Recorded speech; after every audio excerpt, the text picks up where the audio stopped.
On this Veterans Day, anyone in proximity to power who can make laws, influence lawmakers, or effect true change should all be ashamed of themselves for the years of lip service and inaction they have paid to those who have fought for this country.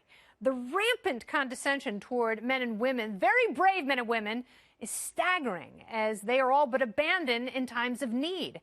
We all know many vets have been overprescribed opioids throughout the years and underserved by a monolithic healthcare apparatus that shrugged while many died. As thousands return home plagued by PTSD, they are handed antidepressants and benzodiazepines like they're Tootsie Rolls from a fresh piñata, and then they're heartlessly treated as statistics when they become addicted. In states like Colorado and Illinois, where cannabis is legal, doctors are allowed to recommend medical marijuana for anything that would also call for an opioid prescription. The VA does not extend that basic luxury, even though study after study, like the Minnesota Department of Health study that showed a 63% drop in the need for opioid medication for patients using cannabis. So doctors treating vets of PTSD and chronic pain can prescribe them highly abused oxycodone, but not an innocuous cannabis edible.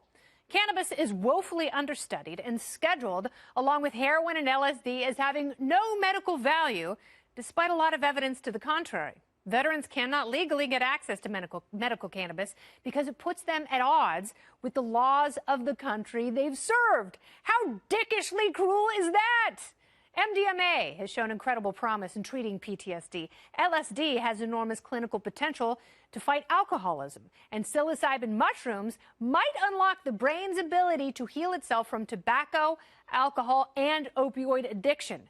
Fear-mongering fails veterans, and if we are to genuinely honor those who served, it's time to set aside this emotional and unscientific reefer madness so we can give them all the tools to heal and thrive. And that's the memo. There was no shortage of well-deserved tributes to our men and women in uniform on this Veterans Day, but perhaps the highest praise came from 2020 Democrats who pushed marijuana to treat PTSD. Bernie Sanders, Elizabeth Warren, and Pete Buttigieg, to their credit, have all floated proposals that would reverse the current VA policy that bans healthcare providers from prescribing medical cannabis to their patients, even in states that have voted to make the drug legally available. My next guest served 2 tours overseas and struggled with opioids after returning home from war. And he claims cannabis saved his life. Joining me to share his story, U.S. Air Force combat veteran and Veterans for Cannabis founder and CEO, Joshua Luttrell. Welcome, Joshua. Kennedy, thanks so much, and thanks for having us tonight, too. You know, I couldn't agree more with what you said in your opening statement. It's asinine that these elected officials will run on the backs of helping veterans out in the community and advocating for, hey, we're going to be behind you and push for everything you are, but then when we ask them to support what we want with access to medical cannabis, they refuse.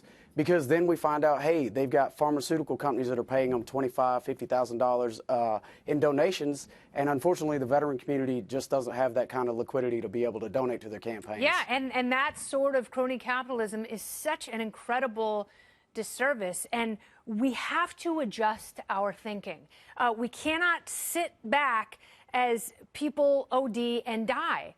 We also cannot sit back as men and women, and a lot of politicians are like, oh, you're so brave. Thank you for your service. And it's like, what about your service? What about rescheduling something that might have the potential to help people? What about people who are wounded mentally and physically, who are in chronic pain, that through a little bit of a drug that has been deemed legal in a majority of the country, that might help them, but you're sitting on your ass. Not you, but the president and a bunch of other people. No, absolutely. And, you know, it's what about saving lives? That's what we want to say, because that's all this is for us. It's about a choice. We want to utilize cannabis as a choice from the Veterans Administration over pharmaceuticals, and we want them to save lives, our brothers and sisters' lives. They can do that. They have the power in their hands, and they just don't act on it. Well, and it's sad because it's true, and then they go, oh, you poor little victims. Oh, I'm so sorry about your PTSD. I'm so sorry you became addicted. Then you become statistics. It's so condescending. So tell me about the display that you had today with 60 of your fellow veterans? Yeah, absolutely. You know, this is the 4th year in a row that we've done this casket demonstration, and it's really to evoke that visceral response to that imagery that lets people understand what we're going through in the Veterans Administration, the fight that we're having with the VA, because all we want is that choice to utilize cannabis. So what we do is we set this casket up so that we can prove to people this is what the VA is doing to us. They're forcing us into these caskets by putting the pharmaceuticals as the #1 option and the only option. Yes. So we're fighting for that access, and that's what this does with this demonstration. This is the 4th year in a row, as I mentioned earlier, we've done this, and it's really to just get people to get comfortable with being uncomfortable, because this is a very uncomfortable image. But when they get to see it, it changes people. Yes, and they should see it, and they should know the lives that have been cut short, not only through overdose, but also suicide. And I think the VA and the federal government has done not enough in this area. And the fact that we could be on the brink of some true incredible medical discoveries, and scientists and researchers can't follow through on those studies because these are illogically illegal substances. Your last word, what do you look for in the next year? Well, in the next year, you know, we want to fight for access. That's really the key. So the next year, we want to make sure that veterans are the ones who are growing industrial hemp first and foremost, because we can provide a CBD benefit to the VA. And veterans can be the ones providing that medicine to the Veterans Administration instead of the pharmaceutical companies.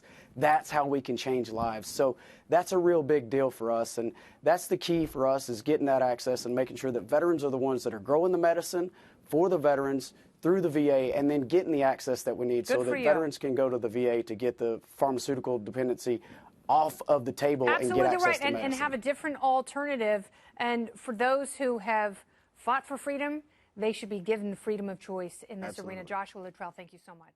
Thank you.